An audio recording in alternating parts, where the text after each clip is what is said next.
फांसी की सजा मिले जब तक कड़ी से कड़ी सजा नहीं दी जाएगी, प्रेसिडेंट सेट करने की जरूरत है हमारे प्रदेश में।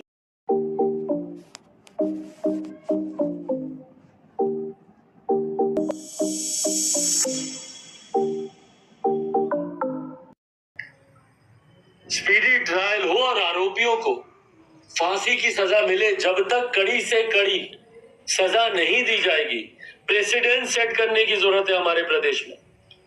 जब तक ऐसी सजाएं नहीं मिलेंगी, आरोपियों का मनोबल इसी तरीके से बढ़ता रहेगा। और मैं मीडिया के भी तमाम साथियों से, आप लोगों से भी आग्रह करूंगा, लोकतंत्र का चौथा स्तंभ है, जवाबदेही बनाइए इस सरकार को, होल्ड देम अकाउंटेबल।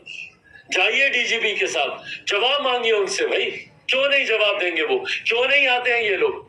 मुख्यमंत्री क्यों नहीं आते हैं? बात देखिए भाई, आप लोगों के पास वो ताकत है, पूछिए उनसे कि भाई क्यों नहीं जा रहे हम। क्या उनको लगता है कि ये घटना उनके स्तर की घटना नहीं है? जब कोई बड़े नेता की हत्या होगी या किसी बहुत बड़े व्यक्तित्व की हत्या होगी, तब मुख्यमंत्री को जाना शोभा देगा, तब डीजीपी साहब को जाना शोभा देगा। लिखित रूप में तो मुख्यमंत्री डीजीपी को हम ये देंगे।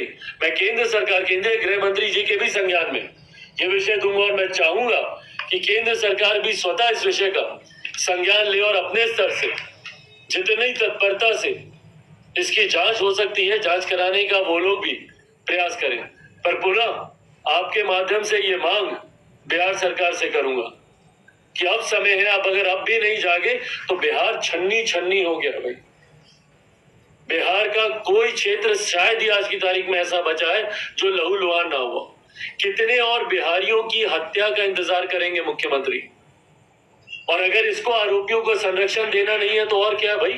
जो पीड़ित परिवार है वो आज आंसू में डूबा हुआ है और आरोपी खुलेआम घूम रहे हैं और निडर होकर घूम रहे हैं। अभी भी उनको किसी बात का डर नहीं। आरजेडी से बिलोंग करते हैं, खबर जो तस्वीरें आई सामने, जो आरोपी है वो आरजेडी दफ्तर में कई बार माल्यार्पण करने पहुंचे और ये भी है कि वो आरजेडी पार्टी से भी बिलोंग करते जो आरोपी है। कहीं ना कहीं आरजेडी की ओर से संरक्षण तो नहीं मिल रहा है। अगर संरक्षण नहीं है तो और क्या है भाई? मैं नहीं मानता कि किसी भी आरोपी की कोई जात होती है, कोई धर्म होता है। मैं नहीं मानता उसका किसी भी राजनीतिक दल से कोई आरोपी सिर्फ और सिर्फ आरोपी होता है। कल को भगवान ना करे मेरी पार्टी से अगर कोई ऐसे तस्वीर सामने आई, सबसे पहला संभवतः व्यक्ति मैं ही होऊंगा जो उसको सामने लेकर आएगा और आप इस पे कार्रवाई कीजिए। ऐसे अगर वो किसी राजनीतिक दल से भी जुड़ा हुआ व्यक्ति है जिसके ऊपर आरोप है, तो क्यों नहीं उस पर कार्रवाई की जा रही? और नहीं कार्रवाई करना ही दर्शाता है कि संरक्षण प्राप्त है इन लोगों को। 26 दिन हो गए भाई, वही हम कह रहे हैं। 26 दिन के बाद भी अगर आरोपी पे कार्रवाई नहीं हो रही है तो कहीं ना कहीं संरक्षण ही है ना, क्योंकि वो सत्ताधारी दल से वो व्यक्ति जुड़ा हुआ है। इसीलिए आप उस पे कार्रवाई नहीं करना चाहते हैं या करने से आप डर रहे हैं। कारण जो भी हो, आप अपराध को तो बढ़ावा दे ही रहे हैं। इसीलिए जब जंगल राज कहा जाता है, इसीलिए जंगल राज कहा जाता है क्योंकि ऐसे राजनीतिक दल हैं सत्ता में जिनके पार्टी से जुड़े हुए लोग ऐसी घटनाओं को अंजाम देते हैं और उसके बाद उनके ऊपर कोई कार्रवाई नहीं है। इसीलिए जंगल राज कहा जाता है। बड़ा मामला जो निकलकर सामने आया कि भाई क्षेत्र वाइज वर्चस्व होता है, बैनर पोस्टर नहीं लगाने दिए जाते हैं। क्या लगता है कि वाकई इस तरह की गुंडागर्दी जो है? तो भाई गुंडागर्दी तो है ही। हमारे पार्टी के कार्यकर्ता ने अभी आपके सामने इस बात को प्रमुखता से बोला कि हम लोग की पार्टी के बैनर पोस्टर होर्डिंग नहीं लगने। आज इनकी नीलेश जी की हत्या क्यों हुई भैया? एक युवा जो कि राजनीति के क्षेत्र में दम खम के साथ और जनता के प्यार के साथ वो आगे बढ़ रहा है, इसीलिए ना हत्या की गई। अगर ये नहीं इस तरीके से लोकप्रिय होते, नहीं चुनाव दर चुनाव जीतते रहते, नहीं व्यवसायिक तौर पर ये इतने मजबूत सक्षम होते, तो आज नहीं इनके ऊपर कोई ऐसी घटना घटती।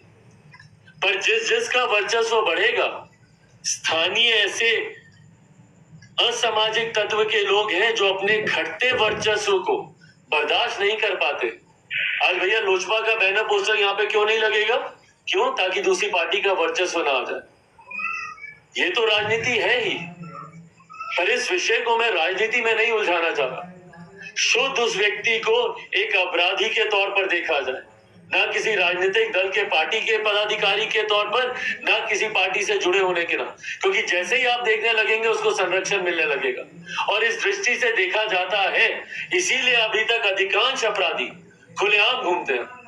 बिहार में जितनी हत्याएं हुई है भैया, वो धन बल पर ही होती है ना, क्योंकि वो लोग धन से, बल से, मसल पावर से वो लोग सक्षम होते हैं और उसी का लाभ वो लोग उठाते हैं। राजनीतिक संरक्षण सत्ताधारी दलों से उन लोगों को मिला होता है और उस पर कोई कार्रवाई नहीं होती।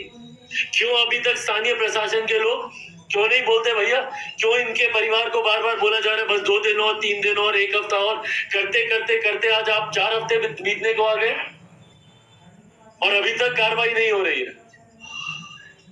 तो ये दिखाता है कि कहीं ना कहीं संरक्षण मिलता है इन लोगों को और ये राजनीतिक संरक्षण ने ही अपराधियों का मनोबल इतना बढ़ाया है और ये राजनीतिक संरक्षण ने ही बिहार को अपराधियों का अड्डा बना के रख दिया। जंगल राज अगर आज बिहार कहलाता है तो इस राजनीतिक संरक्षण की वजह से, और इसीलिए मैं केंद्रीय गृह मंत्री जी को भी ये पत्र लिखूंगा, क्योंकि भैया जिन लोगों को कार्रवाई करनी है अपने लोगों पर ही उन लोगों को कार्रवाई करनी। ऐसे में कितनी मुस्तैदी ये लोग दिखाएंगे, क्योंकि इतिहास गवाह रहा है कि अभी तक जिन लोगों को ऐसा राजनीतिक संरक्षण प्राप्त है उन पर कोई कार्रवाई होती नहीं है। बिहार सरकार और इनके घटक दल जितने हैं वो कार्रवाई करते नहीं है। इसीलिए केंद्र सरकार से भी मैं आग्रह करूंगा कि वो भी इसमें हस्तक्षेप करे और मुख्यमंत्री से अगर नहीं होता तो सिफारिश कर दे भैया सीबीआई जांच की, मैटर केंद्र के प्रति सौंप दे, क्योंकि मुख्यमंत्री जी से संभव नहीं होगा कि अपने ही घटक दल से, क्योंकि कुर्सी बचाने में वो लगेंगे, कैसे सवाल जवाब करेंगे अपने ही घटक दल से कि अपने नेताओं पे आप कार्रवाई करें। परिवार को न्याय मिले बस ये उम्मीद हम लोग सरकार से करते हैं।